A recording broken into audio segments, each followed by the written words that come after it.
మిత్రులందరికీ శుభోదయం. రైతు భారతం కార్యక్రమానికి స్వాగతం.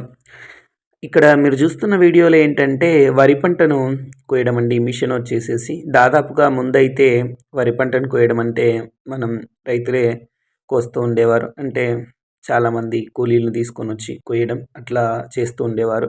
ఇప్పటికైతే టెక్నాలజీ పుణ్యమా అని చెప్పేసేసి దాదాపుగా అన్ని వాటికి మిషన్లు రావడం, వ్యవసాయంలో కూడా చాలా వరకు మార్పులు మన దేశంలో జరిగినట్లు కనిపిస్తుంది. అంటే పని చాలా సింపుల్‌గా, ఈజీగా అయిపోయే విధంగా జరుగుతూ ఉండేది.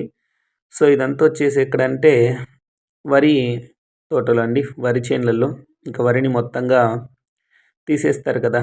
అంటే కాపయిపోయినాక. ఆ తర్వాత చేసే పని ఇదంతా కూడా. సో, దీనిలో కూడా మిషన్‌లు రావడం అన్నవి జరిగింది. చూడండి ఎంత అద్భుతంగా ఉందో మరి. ఇది మళ్ళీ ఎంత మేరకు రైతులకు చేకూరుతుంది అన్నది మీరు నాకు కామెంట్ రూపంలో తెలియజేయండి. అక్కడ ముందర కోసుకుంటూ వెళ్తున్నటువంటిది వెనుకల ఇలాగా వస్తూ ఉందండి.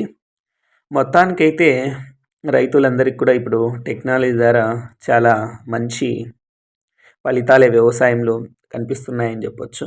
ఎక్కువగా మనం చూసుకున్నట్లయితే మన ఆంధ్ర సైడ్‌లో వరి పండించేది ఎక్కువగా తూర్పు, పశ్చిమ గోదావరి జిల్లాలు, అలాగే కృష్ణా జిల్లా, నెల్లూరు జిల్లా. అంటే నీళ్ళ సదుపాయం ఎక్కడ ఎక్కువగా ఉంటుందో అటువంటి ప్లేసుల్లో వచ్చేసి వరి పంటలైతే పండిస్తుంటారు.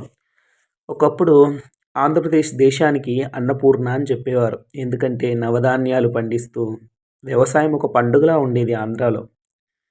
అయితే దానికి కారణం ఏంటంటే ఎందరో మహానుభావులు కట్టించినటువంటి జలాశయాలు, తర్వాత వర్షం అప్పుడప్పుడు పడుతూ ఉండడం రైతులకు కూడా చాలా ఆనందాన్ని కలిగించేది. ప్రస్తుతానికైతే ఆంధ్రప్రదేశ్ దేశంలో కీలకమైనటువంటి రాష్ట్రం అని చెప్పొచ్చు వ్యవసాయంలో.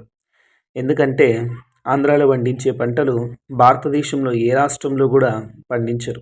ఆంధ్ర అన్నదాతలు దేశానికి ఆంధ్రాను అన్నపూర్ణగా మార్చడంలో ఎటువంటి